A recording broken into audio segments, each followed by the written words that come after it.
In this video, I'm going to talk about how you may be required to or want to participate in your business after a sale. Now, this doesn't mean hands on the controls still working in the business. What I'm talking about is being an equity provider or a debt provider in your business.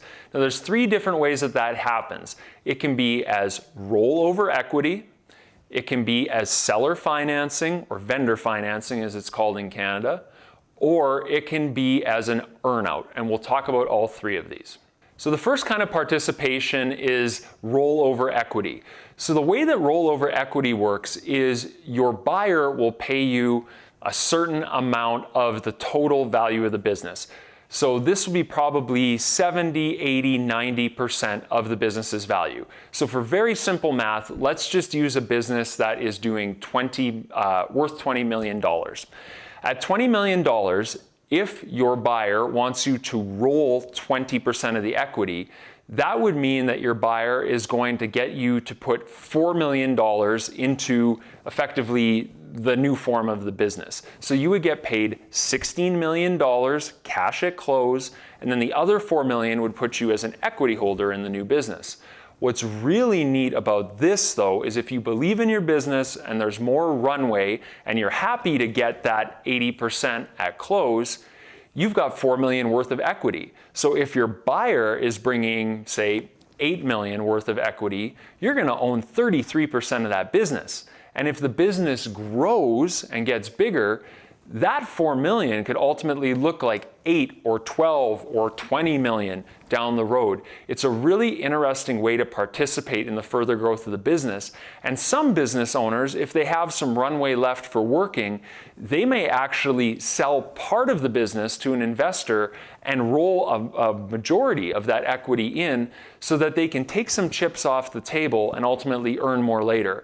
But for you as a seller, if you're going to retire, even 10% of that, you're going to get 90% of the value of your business. And if you really like your buyer, you can get that last 10% to really grow and come back to you in a few years if they sell the business again. Now, the second type of participation we'll talk about is called seller financing, or in Canada, this is called vendor take-back. So these seller notes are really simple. The bank is going to give a loan to your buyer against the business, and then you'll be providing a subordinated form of financing to that loan. So if you have a business that is worth, say, $10 million, and the bank is going to provide a loan for only $5 million, your buyer rather, is going to need some help maybe making up that gap. So you may be asked to provide a loan for $1 or $2 million. Now, this is not as common in the United States with small businesses. It's almost the norm in Canada and required. So it's going to be interesting where you are with this.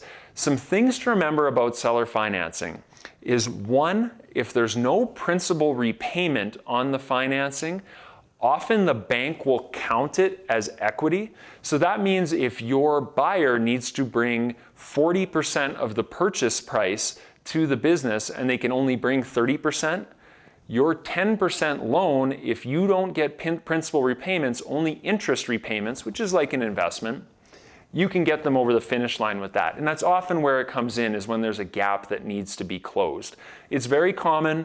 It will always be subordinated to that senior lender. It's just the way that it's going to happen. What I would say is be open to the idea, because your buyer may require it because of the bank, and that's just related to what the bank sees in the business. The last kind of participation I'm going to talk about is what's called an earnout. Now, earnouts usually happen when there is a bit of a difference of opinion between what the buyer thinks the business is worth and what the seller thinks it's worth.